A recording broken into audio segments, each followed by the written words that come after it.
आज हम उस मुद्दे की बात करेंगे जिसका इंतजार देश के लगभग 1,15,00,000 लोगों को रहता है। जी हाँ, करीब 50 लाख केंद्रीय सरकारी कर्मचारी और लगभग 65 लाख पेंशन भोगी हर 6 महीने में एक खबर का बेसब्री से इंतजार करते हैं और वो खबर होती है महंगाई भत्ते यानी डीए में बढ़ोतरी की। लेकिन क्या आपने कभी सोचा है कि आखिर डीए होता क्या है? सरकार इसे क्यों देती है? इसकी गणना कैसे होती है? क्या डीए पर टैक्स लगता है? आईटीआर में इसे दिखाना जरूरी भी है या नहीं? सबसे बड़ा सवाल, क्या जुलाई 2026 में फिर से डीए बढ़ सकता है? और अगर बढ़ता है तो कर्मचारी और पेंशनर्स की जेब में कितने अतिरिक्त पैसे आ सकते हैं? इस विशेष कार्यक्रम में हम डीए से जुड़े हर सवाल का आपको देंगे जवाब। साथ ही बात 8वें वेतन आयोग की, जो आने वाले साल में करोड़ों सरकारी कर्मचारियों और पेंशनर्स की आर्थिक स्थिति को बदल सकता है।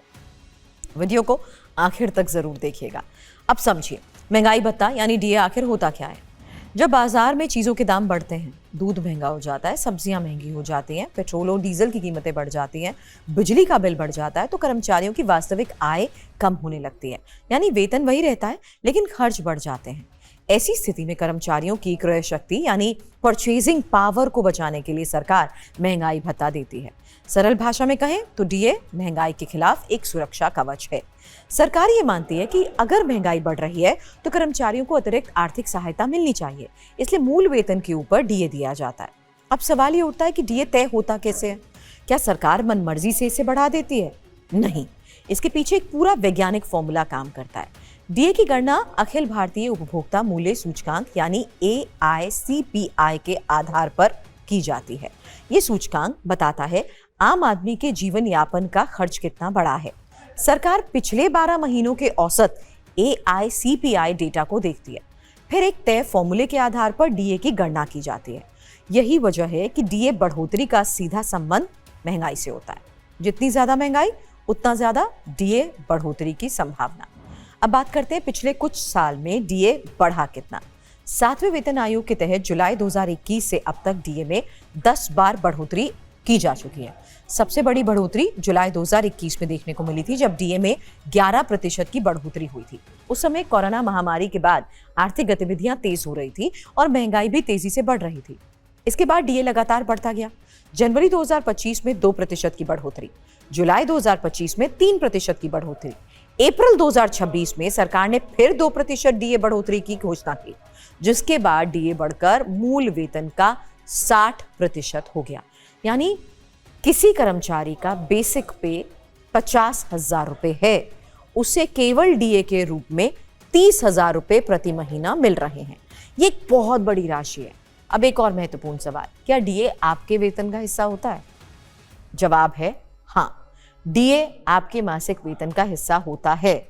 आपके सीटीसी यानी कॉस्ट टू कंपनी में शामिल होता है।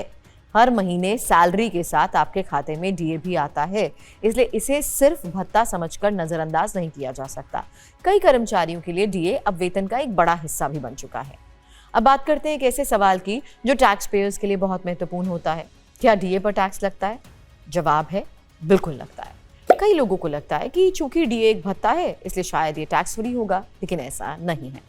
आयकर नियमों के मुताबिक डीए पूरी तरह टैक्सेबल इनकम मानी जाती है, यानी आपके टैक्स स्लैब के मुताबिक इस पर टैक्स देना पड़ता है। और अगर आप 20% टैक्स स्लैब में आते हैं तो डीए की आय पर भी उसी दर से टैक्स लगेगा। अगर आप 30% टैक्स स्लैब में हैं तो डीए पर भी उसी दर से टैक्स लगेगा। अगला सवाल, क्या आईटीआर भरते समय डीए की जानकारी देना भी जरूरी है? जवाब है हाँ। आयकर विभाग के नियमों के मुताबिक डीए को अलग से रिपोर्ट करना जरूरी होता है, क्योंकि ये सैलरी इनकम का हिस्सा है। अगर कोई कर्मचारी आईटीआर भरते वक्त डीए की जानकारी छिपाता है तो बाद में आयकर विभाग की ओर से सवाल उठ सकते हैं। इसलिए आईटीआर दाखिल करते समय डीए की सही जानकारी देना बहुत जरूरी है। अब सवाल ये भी, डीए इतना महत्वपूर्ण क्यों हो गया है? इसका जवाब हमें वर्तमान महंगाई के आंकड़ों में मिलता है। अप्रैल 2026 में खुदरा महंगाई 3.48% रही, जबकि खाद्य महंगाई 4.20% तक पहुंच गई। दूध, सब्जियां, फल, दाल, खाद्य तेल, बिजली, गैस, पेट्रोल, डीजल, लगभग हर जरूरी चीज की कीमतें पिछले कुछ साल में बढ़ी हैं। ऐसे में डीए कर्मचारियों और पेंशनर्स के लिए बड़ी राहत बनकर सामने आता है। अब आते हैं उस सबसे बड़े सवाल पर, क्या जुलाई 2026 में डीए फिर बढ़ सकता है? फिलहाल सरकार की ओर से कोई आधिकारिक घोषणा नहीं हुई, लेकिन संकेत काफी दिलचस्प हैं। एक्सपर्ट्स का ये मानना है कि यदि महंगाई का दबाव बना रहता है तो जुलाई में डीए बढ़ोतरी संभव है। वैश्विक स्तर पर कच्चे तेल की कीमतों में उतार चढ़ाव जारी है। मध्य पूर्व में तनाव बना हुआ है। समुद्री व्यापार मार्गों पर अनिश्चितता है। ट्रांसपोर्ट लागत बढ़ रही है। खाद्य वस्तुओं की कीमतें भी पूरी तरह स्थिर नहीं है।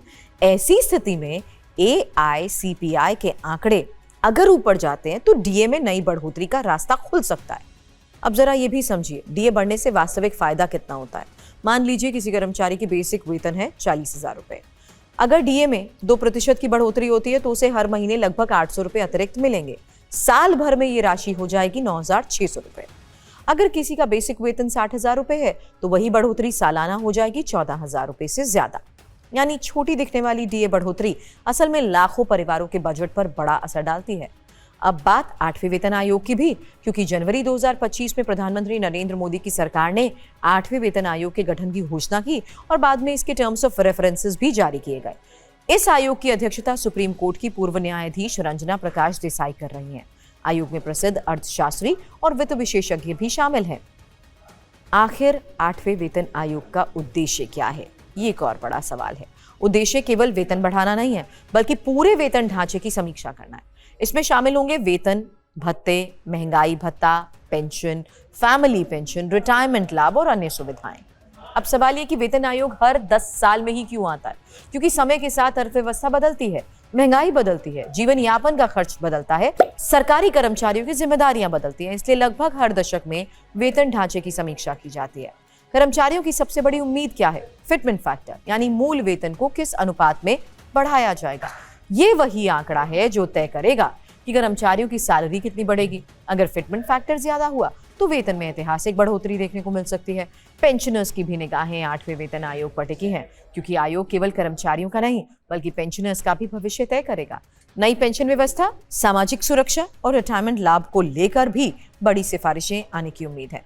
कुल मिलाकर इस समय सरकारी कर्मचारियों और पेंशनर्स के लिए 2 बड़ी खबर है। पहली, जुलाई 2026 की संभावित डीए बढ़ोतरी। दूसरी, 8वें वेतन आयोग की सिफारिशें। और अगर दोनों मोर्चों पर सकारात्मक फैसले आए तो करोड़ों परिवारों की आर्थिक स्थिति में बड़ा सुधार देखने को मिल सकता है। फिलहाल सभी की निगाहें सरकार के अगले फैसले पर टिकी हैं।